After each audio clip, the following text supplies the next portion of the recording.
Hey there, it's the One Boom, and welcome to I Need a Weapon. In this series, you guys leave me classes down in the comment section below, and I use them and review them on a scale of 1 to 10. So today's class comes from the guy I put on screen here. I don't exactly know how to say your name, so I'm just going to say that today's class comes from Robbie. Now keep in mind, I am fighting off a little bit of a cold, and I have a slight cough. So if my voice sounds strange in this video, that's why, but let's see if we can get through this. If there are no videos after this one for a while, that probably means that my voice died or I just died. So yeah, stay up to date with me on Twitter and you can know. Yes, I want Twitter followers. Alright, so Robbie wanted us to use the R3K. He said I should use the Spearhead variant, which everybody should. So the R3K Spearhead with stock, fusion mag, and suppressor, ghosts, cold-blooded, hardwired, and dead silence. Now usually I do tier 1, ghost, I'm not doing that. The perks are fine. I kind of want to just speed past that. Ghost, cold-blooded, hardwired, dead silence is very stealthy class. You're invisible to almost everything. But I want to talk about the right way to customize your weapon. Now I asked you guys for defensive classes, and this is certainly a good stealthy defensive class on paper, but you have to look at the attachments for the gun that's here. It's important when you use a gun to use all the different types of function attachments that you can. And what I mean by function attachments is attachments that actively affect the gun. So stock, quick draw, suppressor, foregrip, fusion mag, extended mags. Now, personally, I like the idea of a suppressor and fusion mag on a class like this, and stock is a good choice too, but what do I have to say about this? Where am I going? Well, okay, this is not how you run the R3K. I've used the R3K extensively, and I will tell you the best way to run it is with an optic, because the iron sights are strange, a foregrip, quick draw, or stock. And stock way more than quick draw. It might sound better to use quick draw because you can quickly, land a one burst on people, but stock is definitely more deadly in my experiences, but they're both pretty much equally good. Okay, but the thing is, why do I take the suppressor off?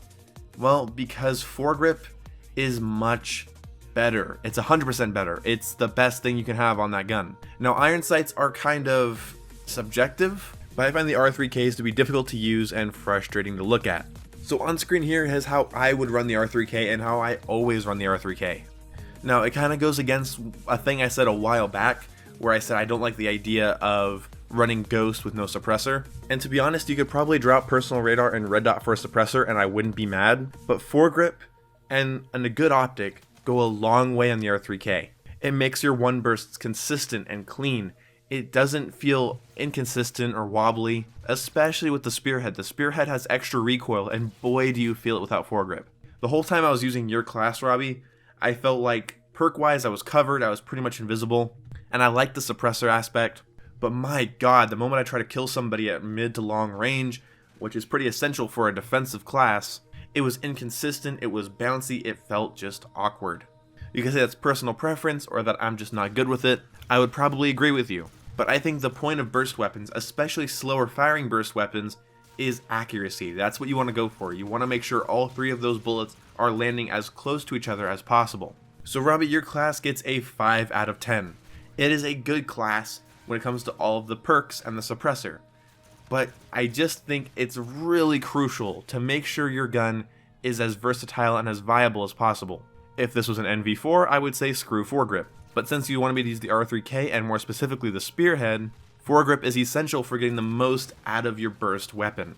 And the gameplay you're seeing right now is the gameplay of me using my class, which isn't that much better. I'm not feeling 100%, I don't really have a lot of time to warm up, so this is just gameplay I got within 3 matches after hopping on.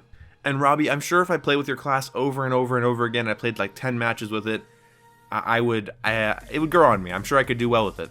But at the same time, I got comfortable with a TAC 45 with a red dot sight in Black Ops 2. It didn't mean it was good. I think we can all agree that burst weapons are best suited for accuracy. And the other reason this doesn't get anything higher than a 5 out of 10, no equipment. None. No jammer grenades, no personal radar, dome shields, trophy systems, anything. Not even a trip mine or a cryo mine. You have to have a lot of balls to only rely on a burst rifle, especially one as inconsistent as the R3K, and then adding to the inconsistency by not using a foregrip. Is your class terrible and no one should use it? I wouldn't say that. I think it is really important to learn the ins and outs of a gun and really ask yourself, what does this gun need to be a more consistent killing machine? I understand that a lot of this is personal preference and experience, but that's kind of the whole point of the series. It's a little bit of my expertise and a little bit of my personal opinion. But either way, I hope you guys enjoyed this video. I hope you guys are having a great week, and if you have any classes for me, leave them down in the comment section below, and I will see you when I see you. Bye!